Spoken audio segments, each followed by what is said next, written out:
not only would I probably not cooperate with him, I would not just stand there and let him shoot me. I would say, hey guys, everybody attack him. He may shoot me, but he can't get us all. Well, that was Republican presidential candidate Dr. Ben Carson on Fox and Friends earlier today on how he would react to a mass shooting like what we saw in Roseburg. The comment proved controversial, especially in light of the 9 people killed, with the New York Times saying nearly immediately that Dr. Carson, like other Republican candidates, quote, appeared to struggle to address the issue with sensitivity. That's their view. Later today, Dr. Carson was asked by ABC whether he was implying that the victims didn't do enough to protect themselves during the massacre. Watch. Dr. Carson, can you clarify your statements on the Oregon shooting? What needs clarification? I guess there's an implication that you're saying that the students didn't do enough to save themselves and stuff. No, I just said nothing about them. I said what I would do. And can you say what you would do? I would ask everybody to attack the gunman because he can only shoot one of us at a time. That way we don't all wind up dead. Dr. Joining me now, retired world-renowned neurosurgeon, Republican presidential candidate Dr. Ben Carson, along with his wife, Candy Carson, both of whom are authors of a new book out today called A More Perfect Union, What We the People Can Do to Reclaim Our Constitutional Liberties. Thank you both for being here. Thank you for having me. All right, it's a pleasure to meet you, Candy Carson. Let me start with your good husband here. Same here. So the accusation there, Dr. Carson, is that you appeared tone deaf and that you seemed callous in the laughter about a massacre and what you would have done. No, I'm laughing at them and their Who? silliness. Who? The people asking that question. Of course, you know, if everybody attacks that gunman, he's not going to be able to kill everybody. But if you sit there and let him shoot you one by one, you're all going to be dead. Mm-hmm. And, you know, maybe these are things that people don't think about. It's certainly something that I would be thinking about. But don't you allow for the notion that in a time of great stress like that, one might not know exactly what to do, and to judge them, to sound like you're judging them? Not judging them at all. But, you know, these incidents continue to occur. I doubt that this will be the last one. I want to plant the seed in people's minds so that if this happens again, you know, they don't all get killed. Mm-hmm. And sometimes we have to look at the big picture rather than listen to the people who are always trying to stir up controversy. Mm-hmm. What do you make of it? Because just the notion that we can sit here and I bet you don't disagree with that. I don't disagree with that either. There will be another one. There have been so many. Yes. And so many Americans are saying, well, that's not good enough. Well, what are we going to do about it? Is there something to be done? What do we do? Well, I think the key thing to do is look at all of these shooters and see what we can glean in terms of their personalities, in terms of what kind of behavioral disturbances they've had in the past, and teach people to intervene before they reach this point. Mm-hmm. But how do you do it? Because you signs. can't put people away as easily today as you used to be able to do. I don't know that they necessarily need to be put away. But remember the Larry Holmes, Aurora, you know, he was working with a psychiatrist before all of this happened.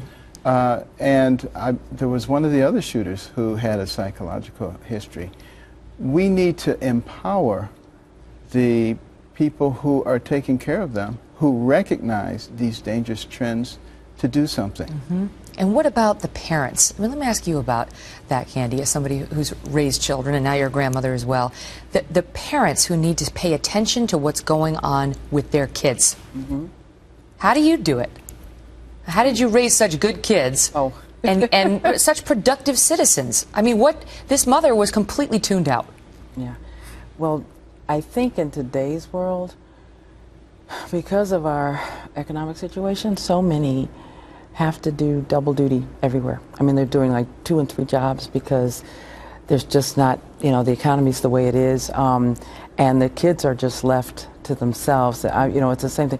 You know, with teachers, you know, they're overburdened because there's so many students. It used to be classes could be as small as 20, 25. Now they're 30, 35, 40. So, you know, the kids are kind of being left behind. We're slipping through the cracks. And we're not, I was able to stay home. Not everybody can do that, even though sometimes I felt like a single mom because he wasn't around most of the time. But the thing of it was, I was there. It's so irritating when your husband is a pediatric neurosurgeon saving the lives of a bunch of kids. but I'm serious about this because you grew up in a bad area and your mother couldn't read. You've told that story many times. You would have been a kid who slipped through the cracks. We did that, a long package on you when you first announced your presidential run, about how you tried to stab somebody. The only reason it didn't go through was you hit his belt buckle. I mean, you could have been a kid who very easily wound up in trouble like this. No question about it. That's probably one of the reasons that I think differently than a lot of people. You know, I actually believe that there is a God. I do believe that there are forces that can help us if you seek them out. And I was taught that as a child. And I think it's something that I continue to trust in even to this day. And recognize that this nation actually used to be a nation where faith was not ridiculed. All of our money says, "In God we trust." You know, our Pledge of Allegiance says we're one nation under God. Many courtrooms on the wall it says, "In God we trust." Our founding document, the Declaration of Independence, talked about certain inalienable rights given to us by our Creator. But you're not allowed to do that. You're not allowed to pray, and we were going to do a story later. So we become schizophrenic. What is this like for you? Is this terrible for you? You see him going through this. What is it like to watch the presidential debates and watch your husband up there, to see him get attacked, especially now that he's the front runner in at least one poll, the Investor's Business Daily poll? Well, I guess part of my secret is I don't watch a lot of news. Oh, because, you know, it's just, he's doing a certain thing that he feels called to do. And when I consider, I'm with him 100% in the sense that I will support him. This is not something that I was looking to do. After giving up my husband for 40 years to medicine, I really don't want to give him up to our country.